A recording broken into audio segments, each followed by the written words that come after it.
Hey folks, this your boy Mike. How y'all doing? Anyways, I just wanted to share a couple of thoughts with y'all.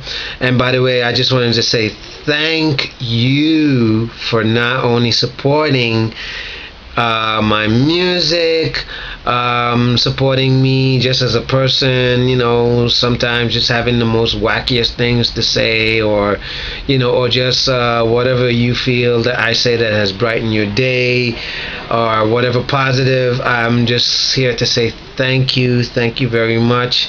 I hope that you've been blessed, you've been enriched, you've been encouraged, and all that good stuff, because it keeps me going, believe it or not. All right. So anyways, lately I've been seeing some posts about the music industry and certain things that are going on that, some are interesting, some are thought-provoking, and some are very disturbing, and that's what I want to talk to y'all about. Okay. First off, I saw this post on Facebook. These are all on Facebook, by the way, because I'm on Facebook. So anyways, this one post I saw was about the Olympics that's happening in London. Okay. And so it was posted that they had said, to the musicians, that if any one of them wants to play for their events, it's basically they have to play for free, at the expense of getting exposure. Okay. I think that is a bunch of bullshit. Yes, I said it. Okay. And I think it's a disrespect for them to even come off like that, and I think it's very degrading. First of all, it's bad enough that we have certain musicians and singers out there who are playing for basically nothing, just to get the exposure and all this other stuff. And and in some senses, it works in their favor because it gets people to see them, and I can see that point of view, yes. But at the same time, from the point of view of the industry, these people are getting something for nothing, at the musician's expense. So to me, when you have these bands and singers that do that, all they're doing is they're just lowering the standard of the music industry. You see what I mean? Now, that's not to say that playing for free is a bad thing, because I believe that if the cause is worth playing for free, or if there is an event that is worth playing for free because there is a cause worth it behind it, okay, then yes, I would do it.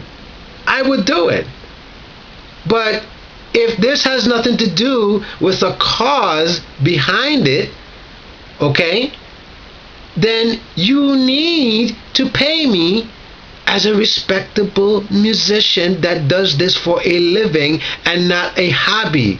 Because why? I am a professional. I have went to school for this. I have paid my dues for this. You see the difference? Okay? Which brings me to another point of view. Okay?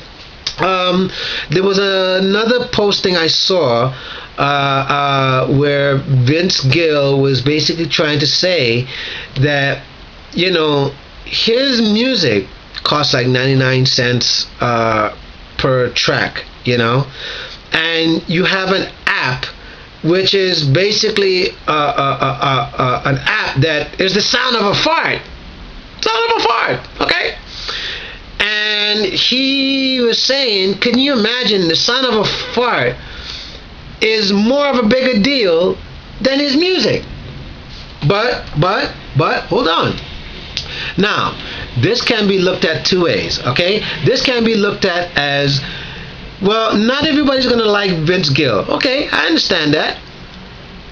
And the people who marketed and promoted the Fart app did their job and put their monies and hard work into seeing that this thing became successful so that people are buying into it. Okay? So yes, I get that too. But at the same time, I understand the whole point of view of saying, people, we need to take back music. And not just take back, any kind of music. We need to take back music as a whole.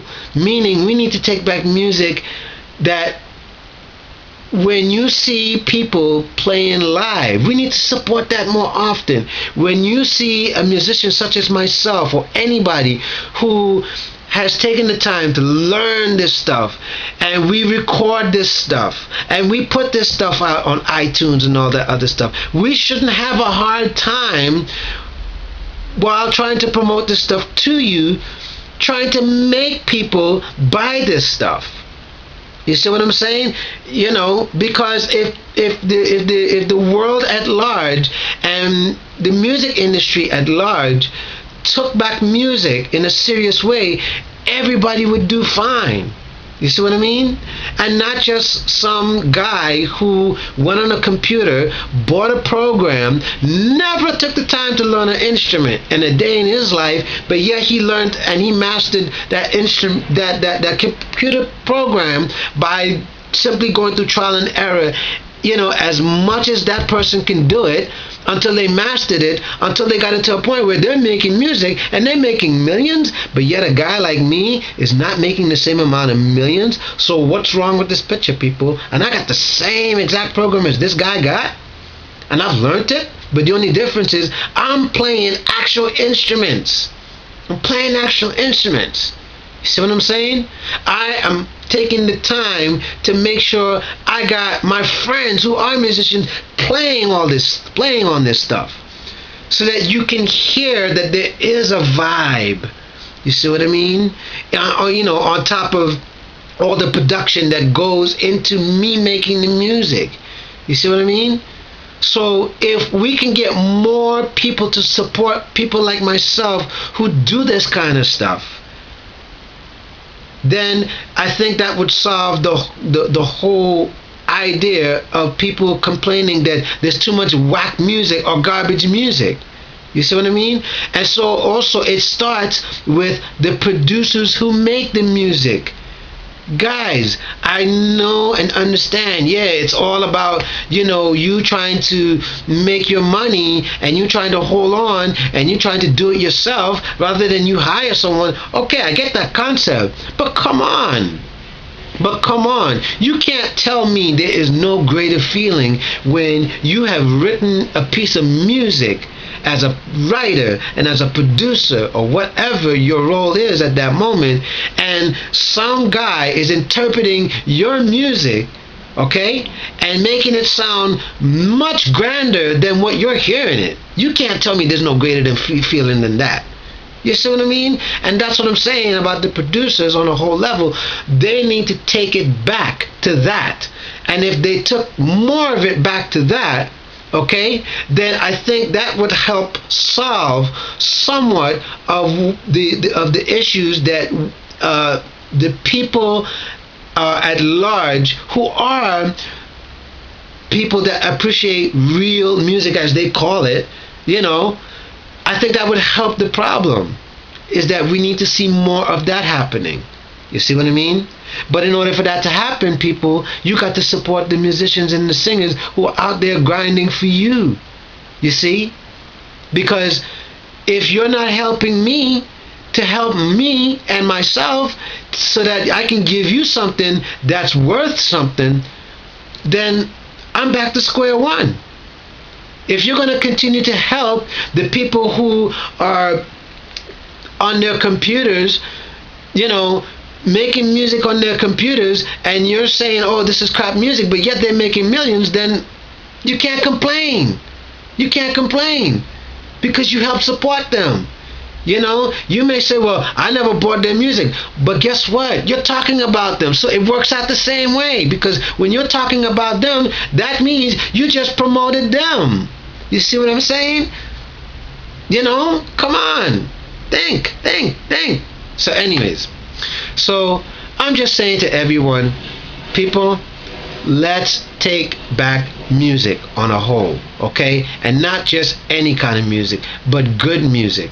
Music that we can appreciate. Live music. Let's go back to the club owners, okay? And tell them, yes, we need to pay these musicians and singers for their hard work and for their dues, okay? Let's, as a musicians community, go back to these clubs and say, listen, this is the standard. You know, and any musician who is out there trying to lower that standard, we need to kick them out. We need to say, no, we're not going to take that. We need to kick them out. So, that's my thought. That's my feeling. So, I'm just sharing all this with y'all to say, people, let's try to do something about it. Alright? One love.